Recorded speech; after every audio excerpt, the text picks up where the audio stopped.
Hello, my name is Scott Chacon, and I'm going to be giving a talk called Git Wrangling, Advanced Tips and Tricks. This is the talk that I gave at LinuxCon and a couple other conferences, and it's trying to teach about some tips and tricks that you may not know about in Git. So this is not for the Git faint of heart, but if you want to know some advanced things about Git, that's what this presentation is about. So just in case anybody watching this does not know what Git is, I'll do really quickly Git in 60 seconds. So Git is an open source distributed version control system implemented as a directed acyclic graph of commit objects pointing to snapshots of content, with all data being saved in its own custom content addressable file system by the SHA-1 checksum hash of each object's data. Branches are simply pointers into this directed graph of commits, identifying entry points that designate the latest work on that branch, allowing Git to traverse the pointers, determining a coherent history. Now, this makes branching cheap and easy, and it makes merging simple. It also makes branches seem amazing, and it encourages nonlinear development styles and frictionless context switching while facilitating distributed development, cryptographic integrity, and late decision making. Now, nearly all commands running locally with no network latency overhead, and it is implemented mainly in C, making it an incredibly fast and efficient system even for very large projects. There are several large open source projects using it, not to mention the 300,000 original projects maintained by the 350,000 developers on GitHub alone. So, if you're using version control, and you should really be using Git. That's about all I have to say about Git. So now that everybody's up to date on what Git is and what you use it for, I'm going to show some tips and tricks. So this is going to be sort of shotgun style, just a number of different things that you need to know about Git. And you can find most of this presentation or presentation very much like it at gittips.heroku.com. Okay, so the first thing I'm going to be covering is debugging in Git. First of all, git blame. So if you haven't used git blame, it's an annotation style command where you can say git blame on a file, and it will list out for every single line of the file who did it, and sort of who did it, what the last commit was, who did that commit, what the date of that was. So for any of these lines, we can figure out who the last person to modify that line was. So this is fairly useful. The other thing that you can do with git blame is you can give it this -C, which is fairly nice, because what that'll do is, say in this case where I had a file called git pack upload, and I had a file called git server handler, and I refactored it into two different files. One of them was git pack upload. So now if I blame git pack upload, normally what you would see is when that user moved the contents of that into that file. I am not interested in that right now. What I want to know is who last modified those lines. And so if you do this -C, that stands for code copies, follow code copies. And so it doesn't tell me when I copied the lines into the file, which would be the last time I modified the file. It tells me when I last modified those lines in the previous file, right? So all of these ones were modified in this file, but these ones, these are the last time that this particular function was modified in a previous file, and what file that came from, and when I modified it, several months beforehand in the file before that. So it's fairly cool. It'll follow code copy and tell you when you did it originally. So that's pretty cool. Git blame. Another nice debugging feature is git bisect, and so bisecting is a binary search for where a bug was introduced. So in Git, it's a directed graph, so you have all of these different nodes, and if you line them all up and check out the middle one and say, is there a bug here, you can say yes or no and then eliminate 50% of the list at a time. So what you basically do is, if you're looking for some place where you want to find the first place that a bug was introduced, you can say git bisect start, and then tell it where a bad commit is. So in this case, git bisect bad means mark my current commit as bad. And then you can say git bisect good, say some specific version. I know this bug was not in version 1.0 or something, or some other commit or something. And then it'll say, okay, there's 12 or 13 commits in between these, so I'm going to check out the middle one and have you tell me whether it's bad or good. So it'll check it out into your working directory, and then you can say git bisect bad or git bisect good, depending on whether that is a bad or a good build, and it'll keep having that. So you saw that there was 6 before to start out with, and then you said this one's good, and now there's 3, and so on and so forth. Bad, now there's 1, good, and finally we have a commit that is the first commit that was bad in this list, right? And then when you're done with this, you can say git bisect reset, and it goes back to where you were before. So that's pretty nice. Bisecting is a really powerful tool to find the first place that a bug was introduced. Okay, so now environment variables. So there are a number of different components to Git, and none of them actually have to be necessarily in the place that they are by default. So you can actually move the pieces of your Git repository around and tell Git where they are, and it'll still continue to work. So the three main things are the Git directory, the index file, and the working directory. The Git directory is your actual repository that's in your .git directory normally. The index file is your staging area, and the working directory is where all your files are checked out. But normally you have a working directory, .git directory in it, and then an index file in that, right? But you can move all those pieces around with environment variables. So the first one is git dir. This tells Git where the Git directory is, so we can move it somewhere other than the .git directory. So if we're in Git repository and we move the .git directory somewhere else, so in this case we're moving it out to its own, sort of bare repository somewhere else, and now we don't have a Git repository anymore, right, in our working directory. If we say git --git dir and tell it where that is, and then say something like log or some other command, then it'll just run that command perfectly fine. The other thing we can do is we can export this environment variable git dir to say this is where the Git directory is, and then run a command, and it will run as though the Git directory was still in your working directory. All right, so you can put it somewhere else and then say look over here for the repository. The other piece is the index file. So this is your staging area. You can actually have multiple staging areas if you want to.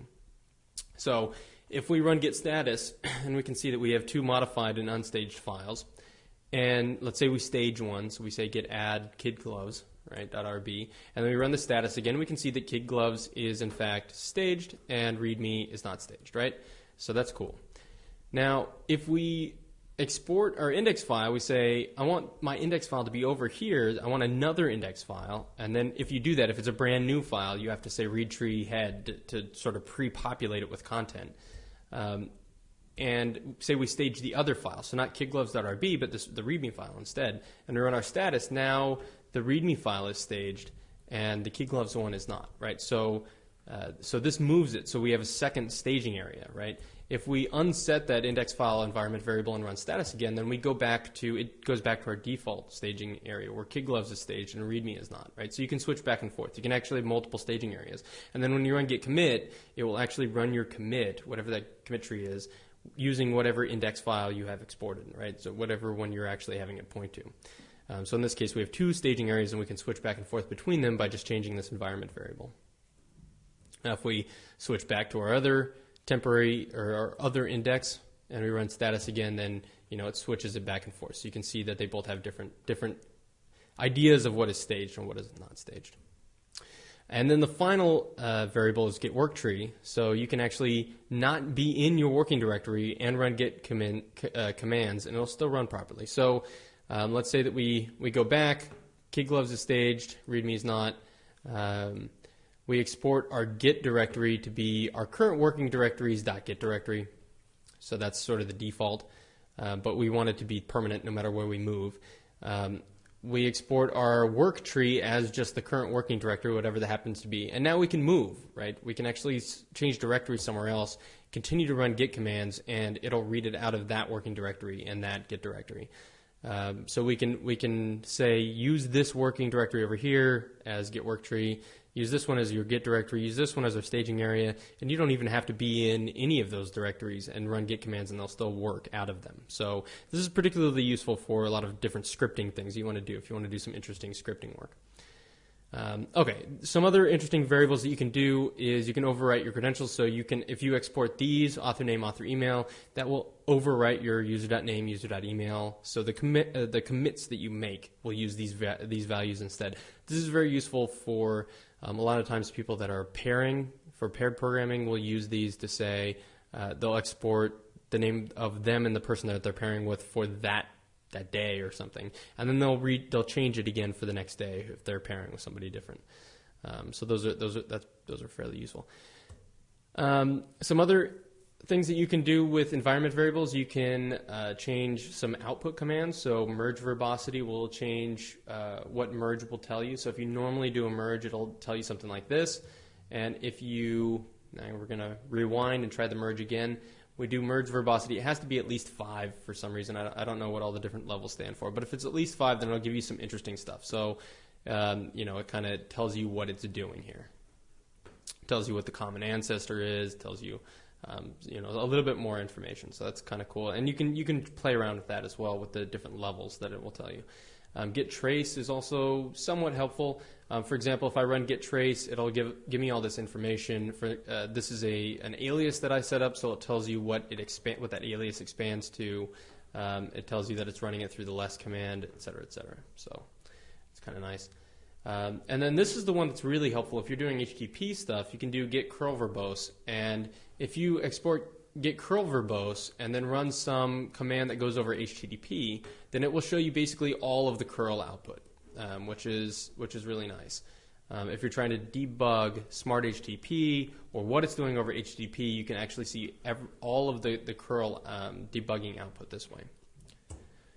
Okay, so now we're going to a new section, which is describing commits. As most of you know, the SHA, the sort of 40-character SHA, is not a particularly helpful description of a commit, but you can ask Git to give you some more interesting information about stuff. So one way that you can do that is you can say git describe. So if you give git describe any SHA, it'll give you back a human readable version of that SHA. So if we say git describe head, which will be the current commit that we're on, it will give us back this. And now all of these are by default going to be in reference to a annotated tag. So you have to do git tag -a and create the tag that way.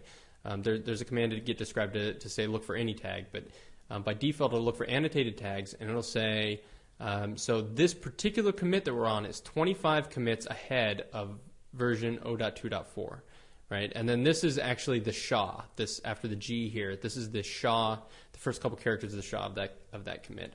But this is nice because you can give Git this instead of a SHA. For anything, you can say create a branch here or something, and it basically refers to this particular commit without having it just be the SHA, which is not really human readable. This is slightly more human readable than that, right? You can say stuff like this, right? So whatever the commit was on head a month ago, and it gives you something slightly different. This is only 6 commits after 0.2.4. Or some specific SHA, and it'll say this is 46 commits after 0.1.4, right? So we have an idea now. If I had just sent these SHAs to somebody, then whatever SHA that creates that becomes, then people wouldn't really know what it is. But if we send this, then people have a pretty good idea that this one is older than this one, right? And this one is older than this one because this one's more commits after the same tag, right? So you have sort of more of an idea of you can use it everywhere that you can use the normal SHA, right? So you can see that this 9903 is right in here. So Git can figure it out. It just says, okay, that means that SHA, and it just uses that SHA instead. But this is more human readable. So Git describe is a fairly nice way of coming up with an actual human readable version of a specific commit. The other way that we can do it is namerev, and this is more of a plumbing command. Describe is actually more of a porcelain command, but we can do basically the same thing. We can give it a SHA and get so you can see that this actually approaches it from the opposite direction. So instead of saying we're however many commits after this tag, it's saying we are 4 commits before this tag, right? So it approaches from the opposite direction. If we say -- name only, it'll just give us this. But it gives us the ref, right? So version 0.2.0 of our tags were 4 commits before that, right? This tag was made 4 commits after this particular SHA. We can also be really fancy. We can say I only want to see refs out of the refs heads stuff, so only show me this in relation to branches, right? So this will say this is 36 commits before the current master branch. So this will change, right? As we change our master branch, running this exact same command will continue to change. If we do another commit on master, this will be master 37, master 38, and so on. But right now, this gives us a relative to some branch where this particular SHA is, which is kind of cool. and then if we run git describe. So all of these mean the same thing, right? This, and this, and this are all exact. They all describe this SHA. It's just in different ways. So these are 3 different ways of giving human readable output to a SHA. This is a alias that I can set up, right? You can set up this alias, so then you can just say git human on any SHA, and it'll give you back, some human readable version of that SHA. And your definition of human readable may be different than mine, depending on if you can read that or not. But this is sort of an interesting syntax, right? An interesting example. If we look at the actual graph of this, we can see what this means, right? So here's our master branch. It's pointing at this commit right here, and this is 2 first parents. So 1 parent, 2 parents. So that's master tilde 2 is that, and then caret 2 means the second merge parent. So this particular commit has 2 merge parents, the first one and the second one. So that refers to that commit, right? This whole thing right here refers to this commit. And then 1 parent in front of that. So if we follow this line all the way down here, we can see that that means this one. And then it's the second parent of that one. So this is the first parent, this is the second parent, so we can see that it means this commit, this whole thing right here. And we can see that's right? 6507, 6507. So that's how it calculates that. But it gives you this thing. Anyways, sort of interesting. All right, so enough about describing. Let's move on to bundles. Bundling is a really useful Git command that not very many people know about, but I've found it really useful in the past, so I feel that it's interesting to teach. Bundles are a way of using a file as a remote. So if you say git log and we say have 2 commits here, and we say git bundle create repo.bundle, so this is the name of the file, and then which branch we want to bundle, it will take all the commits reachable by that branch and put it into a file named this, right? So if we now look at that file, we now have a 6K file that has all of the objects that make up that branch. Now we can take that bundle file, which is a binary file, we can email it to somebody, or we can put it on, on some online service or Amazon S3 or something, right? Some way, or on a zip stick is how I normally do it, like on a USB key, and hand it to somebody, and then they can put it in their computer, or they can download it from email, whatever, and you can treat it like a remote. So any remote commands you can do to the bundle file, right? So I can see what branches are in there. You can put more than 1 branch in the bundle file, and I can clone it, right? So I can say git clone from the file itself. Say I want to be the master. I want to clone in the master branch, and I want to name it into a directory called repo. And so it'll clone into a directory called repo. And then if I change directories into that and run git log, then you can see that I have a full clone of it, right? So that actually cloned the repository from the bundle file instead of from a remote, like a git : / or something. Now, let's say that I do a couple of commits, right? So I do 3, 4, and 5 commits. So all 3 of these commits are the ones that I've done since then, right? These are the original 2 commits I cloned down. Now I can bundle up the difference, right? So if I say, show me the commits that are reachable from my master that aren't reachable from where I cloned from, then it shows me just those 3, and I can bundle up just those 3 into a bundle file and send it back to the original person. So this is how you sort of bundle up a push, right? So you say, all right, I want to create a bundle called commits.bundle. I want to say everything reachable from master that's not reachable from origin master. It'll bundle up just those 3 commits into a bundle file, and now I can see that I have a commits.bundle file that is 16K, right? So now I can take those 3 commits, and I can email somebody that one file that has all 3 of those commits contained within it and nothing else. So I can say email that back to the original author. I can put it back on the USB key and hand it back, and so this is very helpful for like going through if you can't put your computer on a company firewall, you're visiting a company or something, you need to work with them. If you have no way of collaborating over a network, you can use this to sneakernet, get pushes and clones and such. Now there's a verify command, because if you bundle up a bunch of commits and one of the commits depends on a commit that is not in the second repository, then it's going to be corrupt, right? You're not going to be able to pull it in because there's a missing commit there. So if you want to git bundle verify on the file, it will tell you if that bundle can be pulled into the current Git repository you're in. If It can't. If it depends on commits that are not in the current Git repository you're in, then it'll say, this verify command will tell you, you don't have this particular commit, so you can't pull this in, right? So you have to find that commit somewhere, pull it in, and then you'll be able to clone this.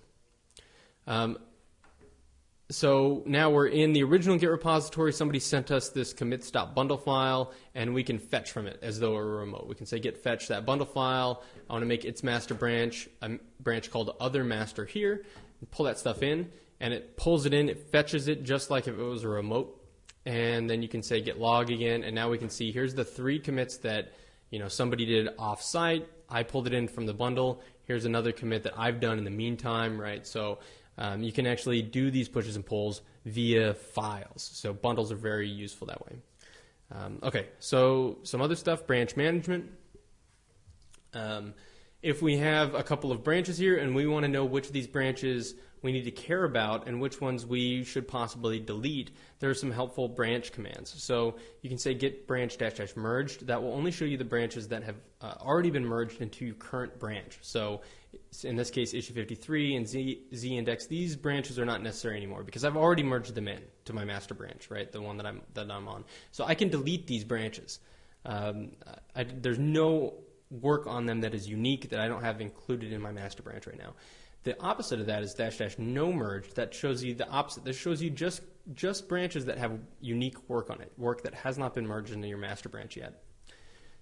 So those are pretty helpful for finding branches to delete and for finding branches that have unique work on them. The other thing you can do is say git branch contains and look for branches that have a particular commit in it, and it will list out all the branches that have that commit reachable in their history. So those are fairly useful. Tracking branches are something that some people use to do sort of defaults on git push and git pull, right? What's going to be automatically merged in when you run git pull when you're on a branch, and what's going to be pushed to when you run git push with no options. But they're sort of confusing in how they're set up. So here's sort of a cheat sheet, right? If you do a git fetch and you see that a new branch comes down, so in this case, this Frotz branch came down, and it's a new branch, right? We haven't seen it before. So all we have is this origin /Frotz branch. But we want to set up a local branch called Frotz that tracks to it, right? We don't have that yet. So how do you set up a tracking branch on a new remote branch? So there's a couple different things you can do. These 3 work properly, right? So you can say git checkout -b, the name of the local branch, the name of the remote branch, and it will set it up to be tracking. So that's fine. You can say git checkout -t, which says track origin /Frotz. That will do the same thing. It'll set you up a branch called Frotz, tracking this one, right? So it figures this out. It runs this for you. It automatically tracks it. And then the most magical command here is git checkout Frotz. Says it looks for a remote branch called Frotz, sets you up one like this, like actually sets it up, checks it out, bases it on origin Frotz, and sets it up to be tracking. So this is the most magical command. But then there's a couple ones that you think would work that don't. So git checkout -t Frotz does not work. That won't work at all. It'll just blow up. So a combination of these two doesn't work. And this one doesn't work either. Just saying git checkout, even though this one works, saying check out a local branch that doesn't exist, find the remote one, and then make it track that. That works for some reason, but this one does not, right? You can't say git check out a remote branch. It will do probably the worst of all worlds, which is it will just attach head, which means that head all the commits that you do from then on won't be tracked in a branch. So as soon as you switch away to a new branch, you'll have sort of lost those commits into your database. It'll be somewhat difficult to get them back. You have to use reflog. But anyway, so just remember that if you want to set up a tracking branch, do one of these 3. Probably the most useful one is this one because it's the easiest one to remember. It does what you say. So that's how to set up tracking. If you created a branch locally and you want to push it and set it up to be tracking simultaneously, so tracking from that point forward, it's a new branch. So you started Frotz by yourself and you want to push it up to the origin and make it track, you can say git push -u, and that will automatically set it up to track. Another push default sort of thing is there's a config setting called push.default, which is helpful.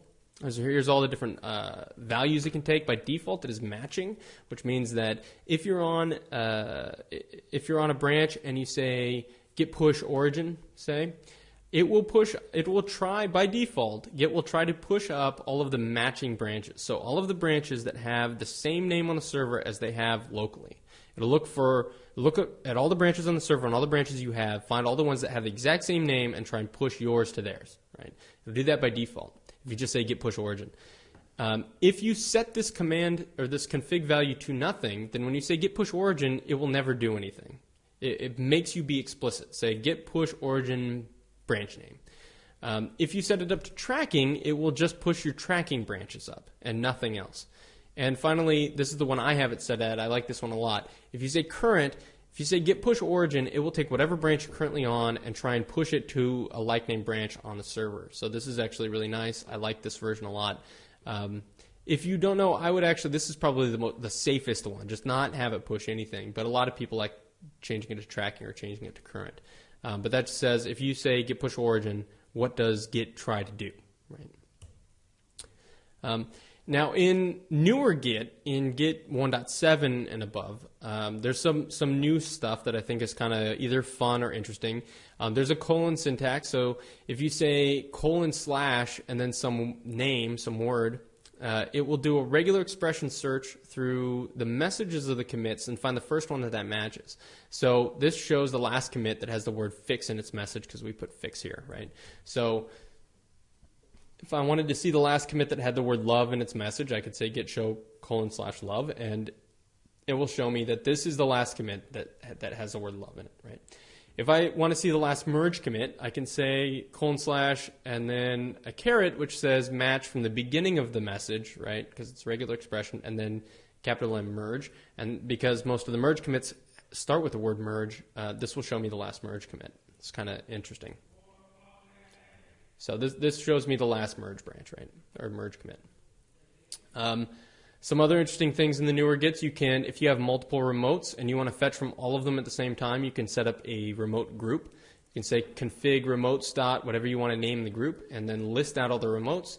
And then at any time just say git fetch my group or git fetch whatever the remote sort of group alias that you wrote, and it'll fetch from all of them at the same time. Now this is probably my favorite new thing, and it's really subtle, but I like it a lot. If you say git status dash S, it will show you a short status, right? And if you do dash B, it'll show you sort of a branch, tracking branch overview. So dash S does this. So instead of the whole status output, it will just show you this sort of shorter subversion style status output, which I actually like a lot. And if you have the coloring turns on, it will do this coloring for you. The dash B will do this little branch thing. So this will show you how many commits. It'll show you what branch you're on, and if it's tracking another branch, it will show you how many commits ahead and behind you are. So that means how many commits ahead means how many you have on master you haven't pushed yet. And behind, if it lists it, will mean how many commits are on the master branch on the origin server that you haven't merged in yet, right? So it'll show you, sort of give you an idea of how ahead and behind of your tracking branch you are. So I really like this command a lot. I think it's really easy to understand, and if you have a newer version of Git, you should turn this on. And I think you have to have 171 or something for this B. This B is actually really, really new, but I think it's very useful. Another thing I've found useful, particularly because I have the Pro Git book I have in Git, and I take errata and stuff over Git, is word diffing. So normally with a diff, you get something like this. If you've changed, so we changed this number, right? But we get the whole line minus and the whole line plus in the normal diff. That's how Git normally does diff. If you do -- word diff, it will do it like this instead. So it'll actually show you just the part of the file of the line that you added and removed. So if you have, this is really helpful if you have big paragraphs of text and you changed one word in it or something. Instead of minusing the whole paragraph, if there's no new lines in it, instead of minusing the whole paragraph and plussing the whole paragraph, it will simply go to the word that actually changed and do it one word at a time instead of one line at a time. So this is really nice if you have big blocks of text that you're diffing. Okay, another new feature as of, I believe, 1.6.6 is Git Notes. And so Git notes is for commenting on a commit without changing the SHA of the commit. So normally if you want to comment on a commit or sign off or do something, you have to actually change the SHA of the commit, right? You have to add it to the message, which changes the checksum. Notes allow you to comment on a commit without actually changing the commit itself. It's an external mechanism to comment on commits. So if you run git log and we have a couple commits and we say git notes edit and we put in, say, a SHA, then that will open up an editor and we can write a note for that commit. So it reminds us what the commit is. We put in some message, so I'm signing off on it, but you can do whatever you want. And now when we run git log, we'll actually see that note, right? And it didn't change the SHA of the commit. So we can just add more data onto our commits. And we can do Git Notes. Git Notes has a couple of different things, but this is the basic idea. And GitHub also supports these. So if you write notes and you're recording notes like this and you push them to GitHub, you can actually see them in the GitHub output, or the GitHub screen for the commit, which is kind of cool. Another new thing is Smart HTTP. So this is something that GitHub's also implemented. Normally, or before 1.6.6 or so, when you would do anything over HTTP, Git was very inefficient. What it would do is it would go through Apache and it would basically just directly send back pack files and loose objects and stuff. So if you had a lot of loose objects, you'd have to have a whole bunch of back and forth traffic. And if you had, say, one object in a huge pack file, you'd have to download the whole pack file just to get the one object out. Now what Git does is we call it Smart HTTP. So your client has to be slightly newer. And you have to have this thing on the back end if you're running your own server, but GitHub is running this. So if you do a git clone over HTTP, it will figure out exactly the objects that you need, create a custom pack file, custom binary file, and send that over, right? So it's a CGI. And so this is much smarter. It's much more efficient than the old method. And it's basically exactly the same way that SSH and the Git protocol do it. So all the Git protocols basically use this pack file building routine now. So this is new, and I think that you're going to start seeing more and more Git servers running over HTTP now because it's a nice protocol, right? It goes through a lot of firewalls, and there's a lot of authentication mechanisms and options for it. So it's fairly nice. And all you really have to do, if you have Git on the server, is set up these three. This will basically make everything readable in that Git directory, but you don't have to do much. You just have to do basically a script alias that says anything that comes in over this, just handle with the HTTP backend CGI binary, and it'll be fine. So again, if you're using GitHub, you don't have to worry about it, but it's pretty easy to set up, and it's pretty cool.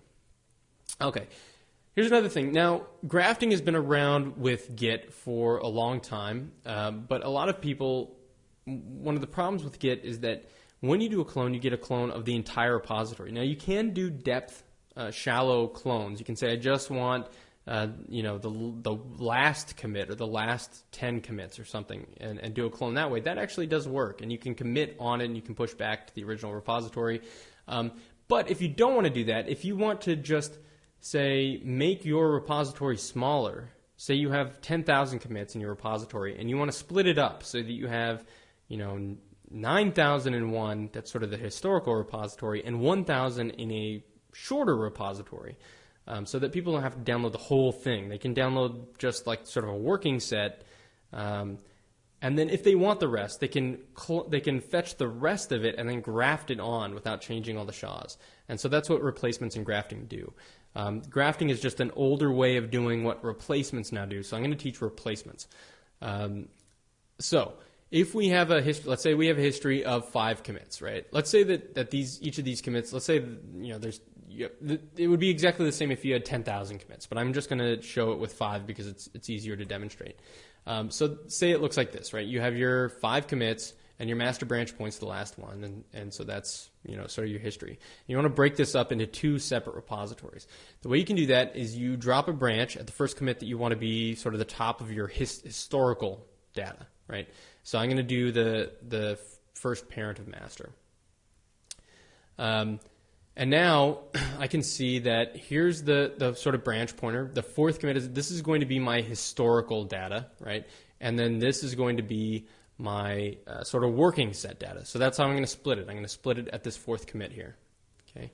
So you drop a branch where you want to split it. So it looks kind of like this. And now add a new remote, right? We want our history to go to a different repository. So say on GitHub called project-history. So I'm going to push it to that so that if somebody wants to add the history, they just fetch from this, right? And I can push my history branch to the master branch of this server. So now if you clone from this, you're just going to get the history just from 4 down, not any of the newer stuff. Okay, so that pushes that up. So that's set. Now we have our history up there. Now what we need to do is split our existing history into just have a sort of a shorter part, right? So now if we look, what we want is we want to split it roughly here. So what we're going to do is, first of all, this isn't very good. This is a whole command right here, right? This is one command. First of all, what we want to do is we want to create a commit that has instructions on how to get the rest of the history, so that if somebody's running a blame or something and they get to the first commit, that's not a real commit, right? That what they're looking for is actually farther back in the history. So you want to create a base commit that says, here's how to get the rest of the history, right? So you do a base commit that says, get the history from here. Here are the exact instructions on how to fetch and graft the old history on in case you get to this, in case you ever see this commit, which you shouldn't. And this get commit tree says create a new commit object and use this tree as the tree for it, the snapshot for it, right? So I want to create a brand new commit object. This is the message. This is what I want the actual snapshot to look like. So it's the tree of the parent of the history commit. And that'll give you a new commit. So now we have just a blank commit sitting in our database, right? So it's just a commit that looks exactly the same as this commit as far as the snapshot goes. But instead of the commit message here, it just has instructions as its commit message. And then we want to rebase the rest of the history onto that, right? So it will, I can basically rebase all the rest of the history here on top of this sort of instructions commit. So now I have 5th, 4th, and then I hit my instructions. Here's how to get the rest of the history, right? And now, if I push that up to, say, strcone/project, then when somebody clones it, all they're going to get is these 3, right? They'll just get these 3 here, because this is where the master branch points. If I push this history up to a server, then now I have this sort of working copy. People can then clone just this, and they'll just get this, right? And they won't get the rest of it. And so now if I go into that and I run git log, I can say that I can see that I just have the last 3 commits, right? I created a base one, I rebased everything upstream from that on top of this, and now I just have this history of 3 commits. Now, if I want to graft my history to the end of this, then I can say git remote add. I'm going to add a new remote called history. This is the sort of project history one, right? So, and then I want to fetch from it. So git fetch history, and that will fetch down all of the history, right? So everything I don't have yet. So from commit 4 all the way down, or whatever the difference is, whatever your historical data is, it will just grab all your historical data and put it into the same repository that your working copy data is on, right? You can add remotes that don't have a common base and fetch from them. That works totally fine in Git. And now if we run a log on the master branch of our history server, we can see the rest of our data, 4, 3, 2, and 1. Now what we want to do is graph them together, right? Because we have 5 and 4 in one, and we have 4, 3, 2, and 1 in the other one. And so now we want to merge them together. We want to graft those histories together. So what we do is we say, replace this commit, right, this 8.1a. I want to replace this one with this one, right, instead, because this one has the proper parentage, which is this, and this one does not have the proper parents. This parent is this, right, and we don't want that in our history anymore. We want to graft the other one away. So we say replace this 4th commit with the real 4th commit, and then when we run git log, all of a sudden, ta-da, we have our full sort of grafted history, right? And you can see that what it did was it still is using this SHA, but once it actually tries to read this SHA out of the database, it pulls this object, right? So it says, take every instance of this and replace it with this one. You're going to want to have the full SHAs here, but it'll expand it out anyways. But it says every time that Git asks for this SHA, give it the object data from this one instead, right? And so now when it pulls it out, it says it gets the object with this history, right? So now it's grafted together. So now we have our whole history back. And we didn't have to clone all of it at once. We could clone one part and then clone the history separately. So it's pretty cool. You can, if you do get cat file on the SHA, that will give you back, you know, this data.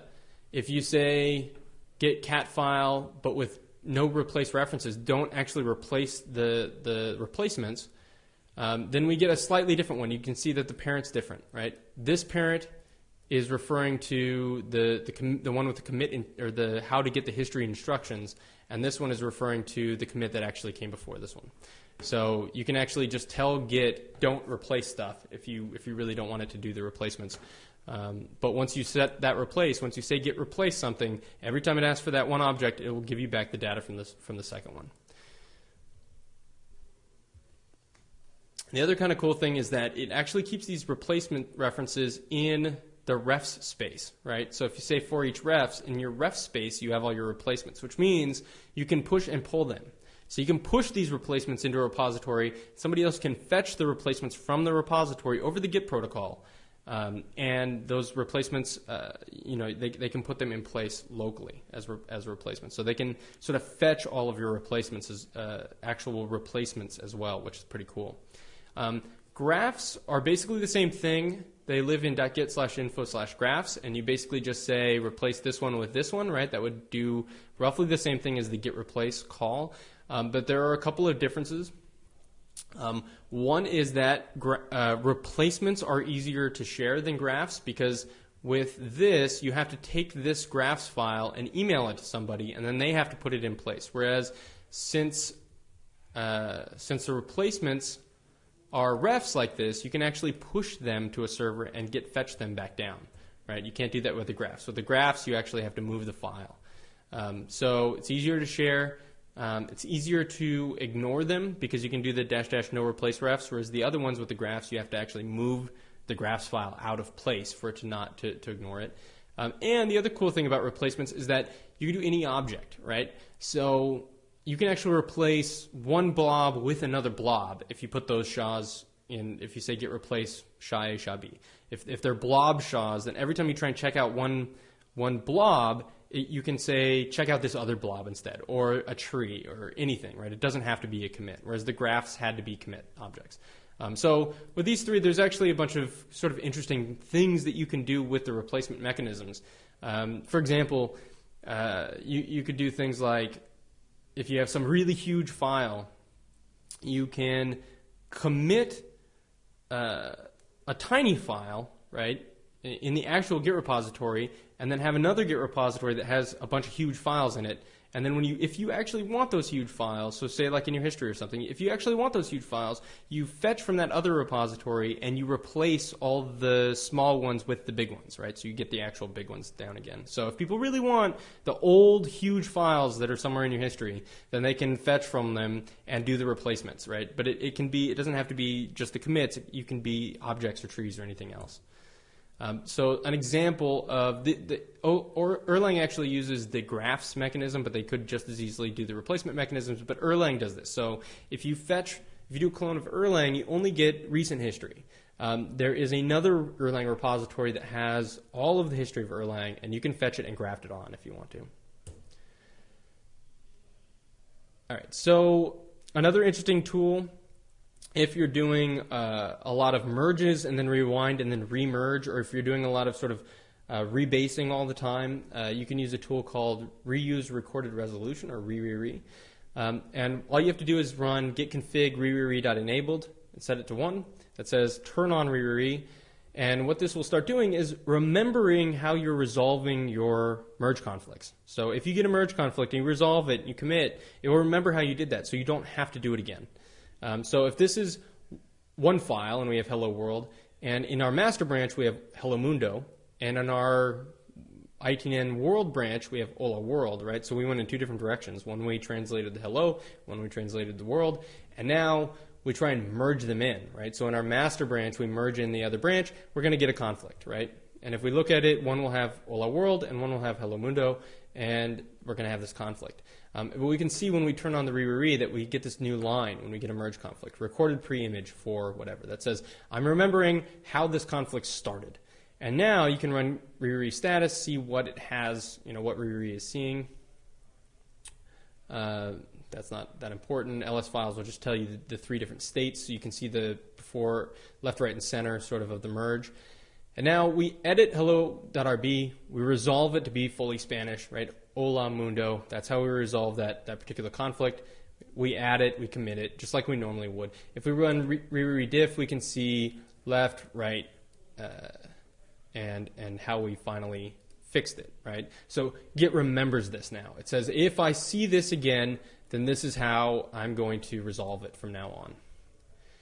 And so when you actually commit the merge, it will say, okay, I recorded the resolution, and so now you can reuse it, thus re, right? So now let's reset back to before we merged. That undoes the merge. And check out our branch, and now we're going to rebase it on that branch on top of master instead of merging them together, right? So we merged it together, solved the conflicts, undid the merge, went to the branch, and decided to rebase it. And so now we're going to get the merge conflicts again if we do that, right? We should get exactly the same merge conflicts. So we can see that. But now it says I resolved the merge conflict automatically using the previous resolution, right? So you've already resolved this. I can see it. I've applied that, right? So now if we actually look at the file, it's not in a conflicted state, right? It's already solved it back to Hello Mundo or Hola Mundo because that's how we had done it before. That's how we recorded that resolution already. If we run git diff, we can actually see that this is what it saw. It saw Hola World and Hello Mundo, and then it resolved it to Hola Mundo, right? So it is already recorded. It already remembers how to do this. If you're continuously rebasing large branches, then this is a great tool to have at your disposal because you don't have to do the same conflicts over and over and over and over again, right? Whereas with normal rebase, you would have to do that. And if you want to undo a re, you can say checkout -- conflict equals merge. That says redo the merge and put the conflict in the file. And if we look at the file, now the conflict is back, right? And if we want re to solve it, we can say re, and it will go and solve it, and we can look at the file, and now it's solved, right? So you can undo the reused resolution and then redo the reused resolution, so that's kind of useful. And now we continue the rebase and everything's done. If you want it to not stop, because by default it will see the conflict, it will stop, it will fix it in your working directory, but then make you sort of confirm it, right? So you have to run the final git commit.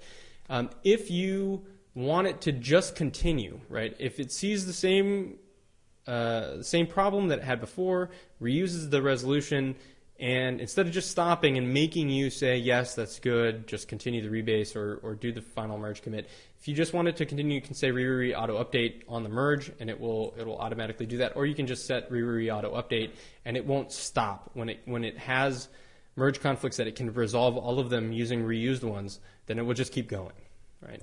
But it doesn't do that by default. All right, another interesting one is cherry. So this is again totally different, but if you are using cherry pick a lot, if you're cherry picking commits from one branch to another branch, and you want to see, so let's say that in this particular branch, right, that we haven't, this is a branch, we want to see all the commits we haven't merged into head right now, and so we can see 6 commits, right? If we say get cherry, I like -v because it gives us this data, and we say relative to the branch I'm on, what is on this branch? It'll give us basically the same data. It's in reverse order, right? So B09, B09.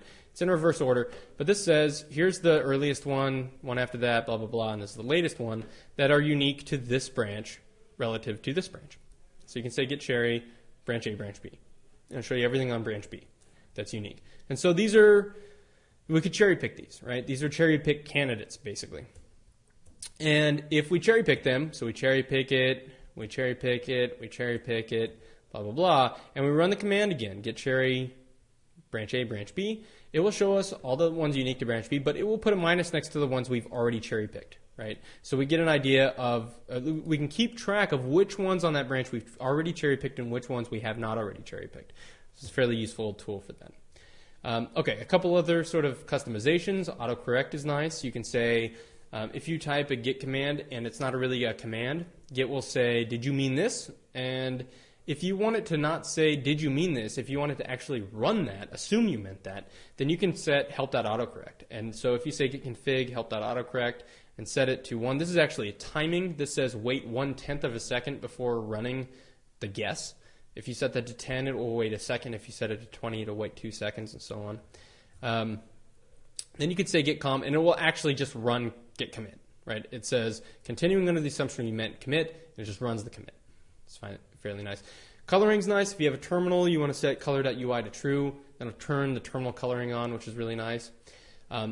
Diff and merge tools. This is something that a lot of people don't know Git can do. If you get a merge conflict and you want to use a visual tool to resolve it, you can use a merge tool, or you want a visual diff tool. Instead of anywhere you run git diff, you can say git diff tool, and it will run a visual diff tool. So if you want to set, say, perforce visual diff or visual merge to be your diff tool, so if you run git diff anything, it will fire it up perforce and show you the visual diff in a GUI, right? And so all you have to say is just git diff tool, and it'll launch it anywhere that you would normally run git diff. You can also do git merge tool. So for example, merge.tool, if you do perforce for that, you can use perforce as your merge tool. So anytime you do a merge and it says you have conflicts, instead of solving them by hand and running git add on everything, you can just say git merge tool, and it will fire up any of these visual merge tools. So there's a lot of different candidates: kdiff3, tkdiff, meld, emerge, vimdiff, opendiff, perforce, Araxis. There's a ton of different merge tools that you can use. And all you have to do when you actually get a merge conflict is just run git merge tool, and it will fire up a visual merge tool for you. It's pretty cool. You can also set up non-supported ones. So for example, if I have some tool called extmerge and I wanted to use that, all I have to do is say merge.tool is extmerge, and that merge tool is run this command, right? And this will give it the path to the base, the local, the remote, and the merge version. So any command you can run on the command line that will take these 4 commands, or any of these commands, you can set it up to run this. And then if it exits 0 or 1, depending on whether the merge worked successfully or not, then you can say don't trust the exit code or trust the exit code. But that way you can use basically any tool to do merges. All right, some other interesting things you can do: Git attributes. You can diff binary files with Git. So if you run git diff and there's a binary file, like say an image, you say git diff, it's just going to say these 2 images are different, right? Which is not really that helpful. But you can say, here's a way to diff a binary file. So for example, if you want to diff those PNG files on the command line, you can run both of them through exif tool and then have Git give you the diff of the exit tool output rather than the diff of the files, right? So it's sort of a pre-filter for a diff for a binary file.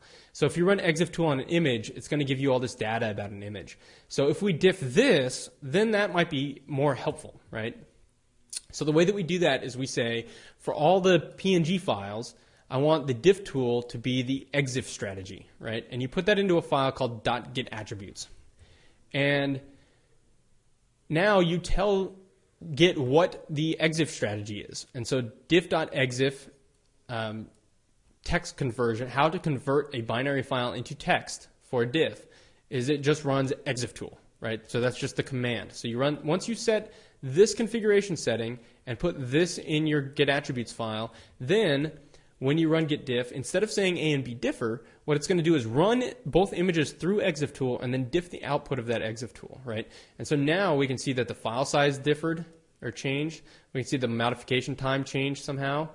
We can see that the actual image height and width changed, right? So on the command line, this is actually a fairly good approximation of how the file changed. It's kind of cool. You can also do other more complicated filtering commands. So if you want to filter all of a certain file through a script before it comes out into your working directory, and then again through another script before it goes back into your staging area, you can set up filters, right? So on checkout, if you set up a filter for all of the .txt files, then all of the .txt files and nothing that doesn't match that will go through this smudge filter, so some script that you set up. And then you get different versions of them, right? So smudge just takes standard in, which is this file, and anything that comes out of standard out is what goes into your working directory. And then when you commit, or when you stage, it takes those files, everything that matches this again, and puts it through a clean filter that possibly takes that data back out again. So this way you can do like RCS keyword expansion. I wrote a script called Git Media, which is on GitHub, where it can actually look for large file types. If they're too big, then it can just put the sort of checksum in the database, right? So when you run git add, it actually just adds the checksum, not the whole file. And then when you say git checkout, it looks for files that have that extension, sees if it has a checksum in the file, and then pulls that data from somewhere else and puts that into your working directory, right? So you can do really complicated filters, expanding and contracting filters that way. So as an simple example of an RCS keyword type expansion, we can expand a $date $, like you would have in CVS or something, that you would have that expand to an actual date when you got it checked out. And we can write a script that'll do that. So it just reads from standard in, figures out a date. This is a bad approximation, but it does figure out a date. And it just G-subs that, right? So it substitutes anything that it finds that looks like this with something that has the date in it instead. And now if we set that filter, so filter.dater.smudge, so our smudge filter for the dater strategy is this script. And the clean filter is just this Perl expression, right? It could be a second script, or it could be the same script if it can figure out, what it's doing. But in this case, we're just going to use a Perl expression to regular expression, just take out this and strip it out and just make it that, right? So that'll work fine. Just to give you an example of different things you can do. So now if we have a file with this $date $, in it, and we put that into a file, and here's where the git attributes come in again, and we say everything that matches this pattern, so it's a very small subset of files, filter it with the dater filter, and we put that into our attributes file. Now, if we add it, and we commit it, and we remove the file and check it back out again, so when somebody checks this out now, they're going to get the keyword expanded, right? So now we have the full date in there. And when they check it back in, if they modify that or something, it's going to strip it back out again. So that's not actually stored in the database. That is expanded when it comes out onto your disk. So it's pretty cool. Some other interesting configuration things you can do, set up some aliases. So if I want to run, I've done this a couple times in this presentation, log one-line decorate graph, which is actually a fairly nice command, but it's very long to type out. I can alias that as LOL, right, or whatever I want to type. And then all I have to do is run git LOL, and I get that. It runs it as though I had run git log one-line decorate graph, right? So you can set up basically anything. Any git commands that you're running a lot that are long, you can just set up an alias for them, and you just do everything after the .git, or after the git, basically, right? So that's fairly helpful. And now the last thing that I want to show is this is a particular GitHub helper, and it's called Hub. And it's a script that you can get off of, you can get it from here. It's hosted at GitHub, but if you, oops. Oh, I thought I had more data about that. Sorry. I guess that's it. I wanted to show Hub, but that didn't work. So that's it. And thank you. Some resources, gitscm.com, gitref.org, progit.org. Mislov has, a lot of these tips actually came from a blog post from Mislov, which I think he summed up a lot of this stuff very succinctly. So this is a good place to read about a lot of these tips. And you can find a presentation very similar to this or like this at gettips.heroku.com. And my email address is estragone@gmail.com. So thank you very much.